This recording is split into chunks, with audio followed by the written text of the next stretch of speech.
Welcome in, man, to the podcast, episode 39 of the podcast. We're going to bring you some boxing information that's going to be happening here in 2025.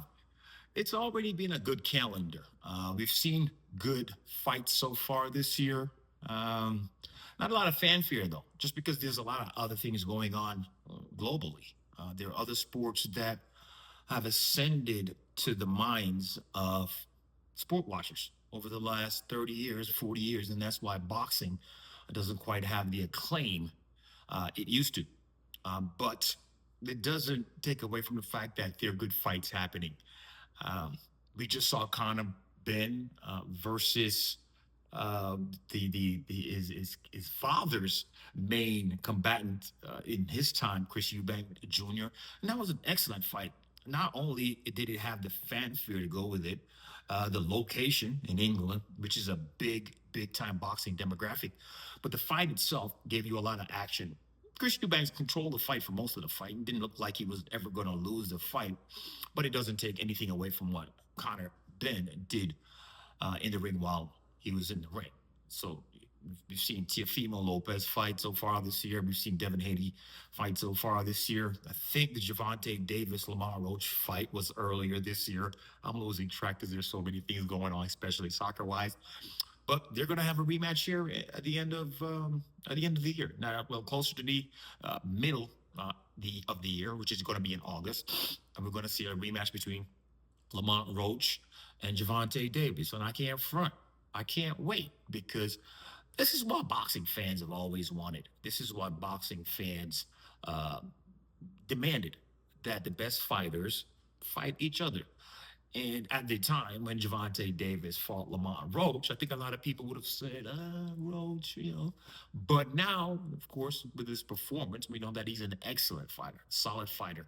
And most fighters to get to ascend to the level that Roach has ascended to now, they have to perform against a big name like Gervonta Davis, which he did, and he performed well, and he's going to get his rematch. The first fight ended in a draw. Yeah, went all 12 rounds, and in a lot of ways, people know, boxing fans know, boxing aficionados know that if Lamont Roach went into that fight as the champion or the bigger name, he probably would have walked away with the win that day. But Gervonta Davis was a bigger name. I think he was the champion that night. They're going to be fighting at 140, which is a lightweight division. And that's what they fought at the last time. And we're expecting another slobber knocker in August. But, of course, the main reason for your boy bringing you this part of the episode today, episode 39, and it's about boxing, is because we have one of the biggest fights that you can organize on the calendar coming in September. And it's going to be in Las Vegas, Nevada. So is the Lamont Roach and Gervonta Davis fight. Both will be held at the T-Mobile Arena. T-Mobile Arena is going to be a very busy place, actually, for the entire summer. So there are fights even before that on the card at T-Mobile as well. So if you're a fight fan and you want to get to a big boxing match and you're somewhere down on the West Coast and you're in driving range of Las Vegas at the T-Mobile Arena, this is where you should be looking to go. But Canelo versus Crawford, September 13th. This fight's been 5 years in the making. It's been a lot of talk. We wanted Crawford versus Canelo before he fought the previous two fighters. I'm talking about Crawford. And since we're not going to get Canelo versus Benavidez, this is the only match up we can actually get that the fans would want. And actually, in a lot of cases, the fans want this fight more than they would want a Mexico versus Mexico battle. In 2025, the racial lines in this country have just skyrocketed. And the element that a Black American boxer versus a Mexican boxer is going to add more fuel to the fire. And honestly, I like to see it. One of my closest people right now that I want to say he's my closest friend, but definitely somebody that's around me a lot these days. I talk about boxing a lot. He's, Mexican American. So obviously he's going to side the way of Canelo. Now, I'm not Mexican American. I am Afro Caribbean. And I've been an avid boxing watcher since I was a little guy. And it's only natural that I side with the black boxers. And in this case, it's going to be Terrence Crawford. We're expecting an insane fight. I know Crawford is the smaller guy. He's more around 156, 154.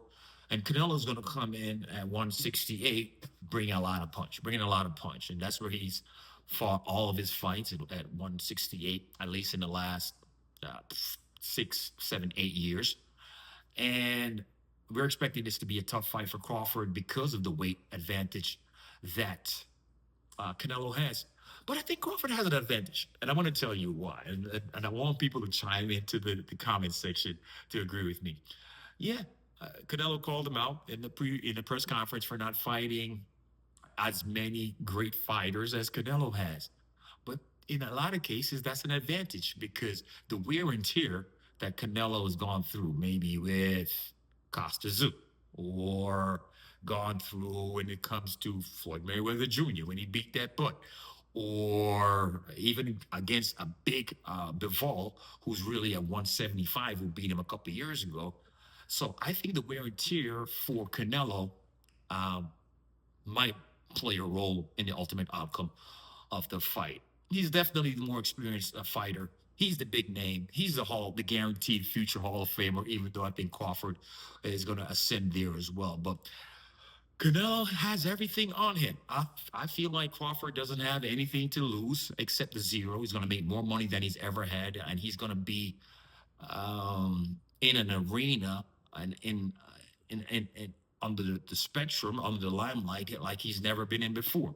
And so that is going to be something new for him. Canelo's been here before, and he's a seasoned veteran, and more than a seasoned veteran, he's an icon and an all-time great. So we're looking forward to September 13th in Las Vegas, Nevada, at the T-Mobile Center.